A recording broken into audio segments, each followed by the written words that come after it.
Well, good afternoon, one and all. It's 4 o'clock on the Fourth World Prison segment of Q&A. Every Friday at 4, this is our second week that we're doing it. I get questions, and you can see I have an abundance of them that I'll try to answer the best way I can. Okay, let's move along. And this is from a dear friend of mine, a very wonderful, attractive woman, Kimberly Bowie. And she asked, I would like to know, during your years, was there ever a prison employee that was especially kind to you?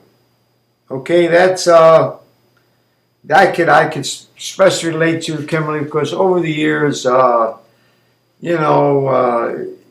come to work 9 to 5, you're there, and when they know you're no nonsense type of guy as I was fortunate enough that actually, especially the women guards,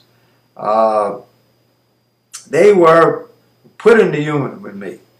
I used to look out for them and make sure no harm would come of them, and a lot of them requested it. So it was a two-way street, but I was always a gentleman, never overstepped my bounds because these are women married.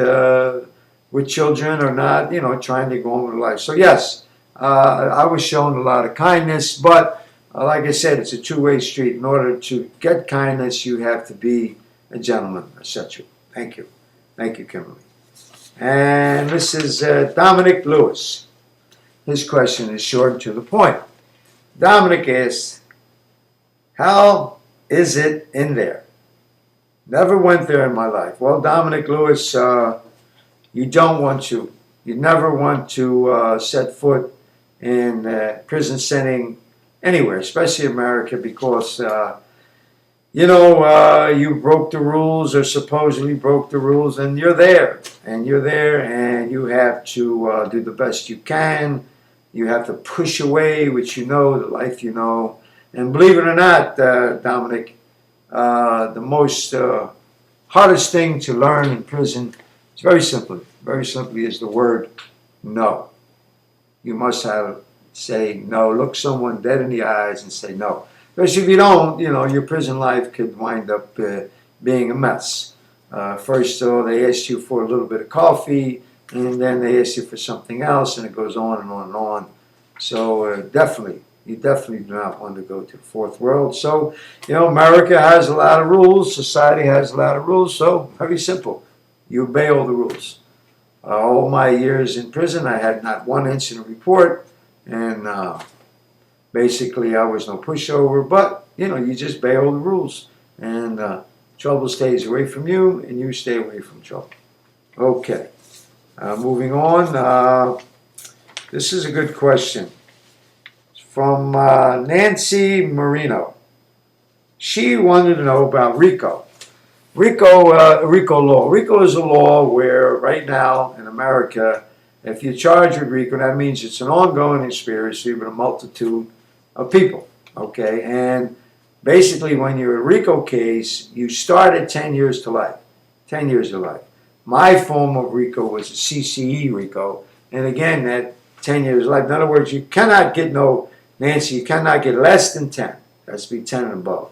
And some years back, I believe it was 2010, I was in FDC Philadelphia, fighting for my life. I had a hearing, I lost it, but I didn't give up. I kept going. Anyway, there was a young kid in my cell, 19 years old, and he got caught up in a RICO. And he was facing 10 to life. And what this kid did, his girlfriend, he needed a tuxedo to rent to go to the prom. So he sold 1 gram of crack to an undercover agent that was doing a sting in the neighborhood. And this kid was facing 10 to life, 19 years old. Well, thank God he was in a cell with me.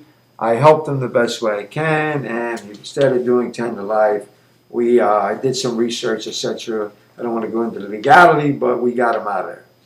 And RICO, yes, RICO is a situation. It was for supposedly the mob and that type of element of criminal, but now it escalated where RICO is applied to white collar fraud, even Wall Street. So RICO is a dangerous animal that you don't want to get caught up in. Okay, let's go.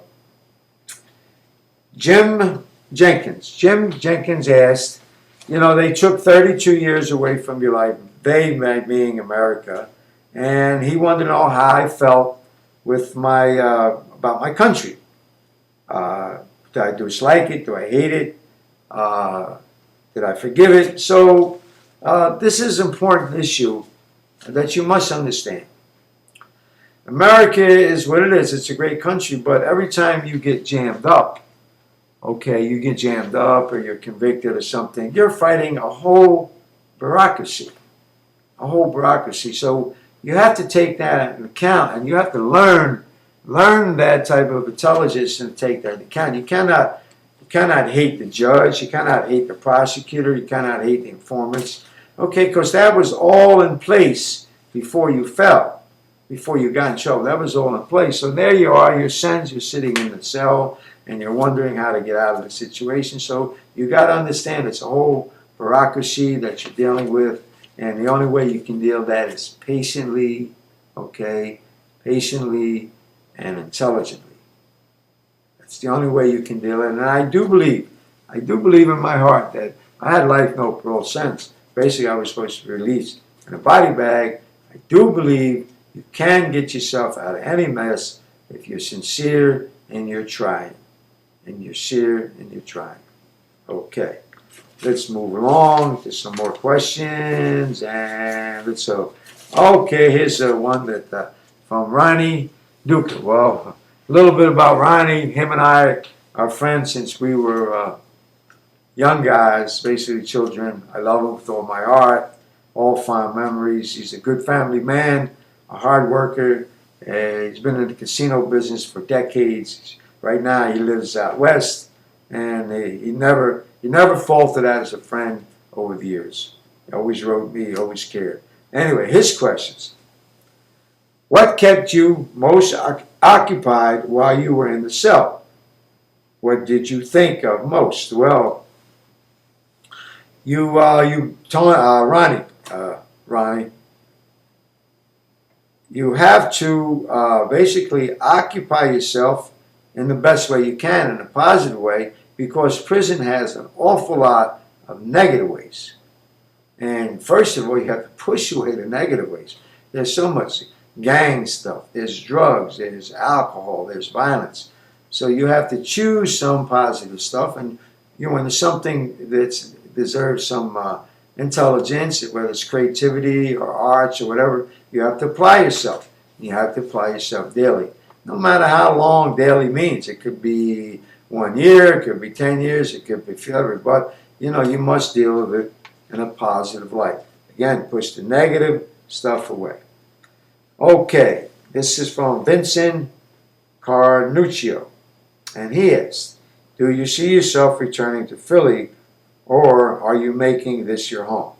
Well, right now, Vincent, that's a good question, because I plan to make some changes from Florida real soon. I don't want to get into it, but this is not going to be my home. I love it. I will always enjoy Florida, but I plan to make some positive moving real soon. I want to share that with you. Okay, here's Jojo Grandelli. Did you pray a lot, Georgie? Where do you think you got the strength to get through all this torture? What your mind and body was going through? Well, Jojo, I have a phrase for that. Be the fool. Be the fool who does not humble himself before the Lord, because the Lord is much bigger than you. For I and others like me are a grain of sand. So yes, you must humble yourself before the Lord. And let's move it on. Diane, old friend of mine, Diane Liggerman, wonderful woman out of the state of Mississippi. She's always been a supporter of prisoners' rights. Okay. Why were you in solitary confinement for 5 years? Well, I was put there for nothing to do with my case because I was a nonviolent offender.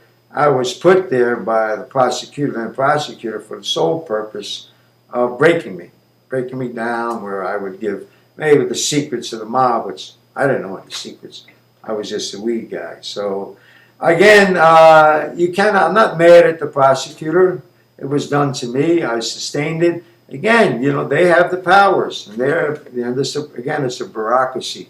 So you have to deal with it. You deal with it by staying strong, working out every day, and not becoming beast. Not becoming beast. Okay, Diane. Always a pleasure hearing from you. Okay, and this is Beth Siciliano. She says, remind me, George, I tend to forget.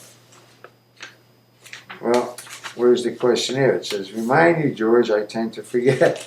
Oh, our question stopped there. I'm sorry, Beth. I'm sorry, Beth, but remind me, George, I tend to forget. Well, I'll improvise and I'll be creative. I tend to forget. Well, in prison, I forgot all the big things. The glamorous things, the traveling and the acting like a big shot. You know what I remembered as the years and years went by? The little things. Okay? The taste and smell of Isgro's, which I love, Isgro's birthday cake made by a dear friend of mine, Gussie Isgro. So the little things, just the taste of a cake, a smile from a relative, friend, or loved one. Getting a smile in the morning across the table, or the cry of a baby in another room. You don't have that. It's all taken away. So you forget. Believe me, the years go by. At least I forgot all the glamour stuff, and the little things kept popping in my head. And now free. That's what I do. I enjoy the little things. That's what I'm about. The little things. Okay. Michael Anthony Giaquinto. He says, where did you do your time? Well, it's about a sheet of paper, about 2 sheets of paper like this, Michael, and that paper lists all prisons that I've been. And basically, if I sat here, I couldn't remember them all. So many. But no matter how many prisons you are, one, all the same. They're all the same. A cell, a wall around it. Yeah, you only can go so far, and you have to turn back. It's a chow hall for the super. The worst thing about prison is the repeat of it all. The nonsense, the rhetoric. Rhetoric like that. Men, for some reason, a lot of men, not all, go to prison and they become children again. And then you have to deal with all that nonsense. Me, I was fortunate enough to say I'm an individual. I was an individual before I went away. And through my individuality, I kept busy in all creative things as a teacher and mentor. Okay, let's go. Julie Urbis Tundu. Julie Urbis Tundu. She says, I wonder, have you come to peace with being free? Do you truly feel free? I imagine your freedom comes with a sense of fear. Well, every morning I wake up, it's like, pow, like this cannon goes off in my heart, and these feelings rush my head. Then I am free. And fear, I was never a fearful person because, let's face it, Julie, we are all in passing. As human beings, we are all in passing. So what's the fear? What's the fear? When fear steps up to you, put your shoulders back, and you address it. That's all you can do. And I like to share with that, very importantly, out there, ladies and gentlemen, don't let fear or emotions or, the repetitive thoughts change your demeanor. Just do your thing, go on with your lives, You women out there, clean your house, work out, take care of your family, and just go to sleep at night. Because no matter what troubles you have, you will wake up in the morning, okay, and them troubles are going to be there. I hope they're not, and just push them away. Anyway, that's our Q&A segment for this week. I try to answer best I can. I can't answer them all. I'll be sitting here for a very long time. Pleasure interacting, and we will do it again next week. And good day. Good day, everyone.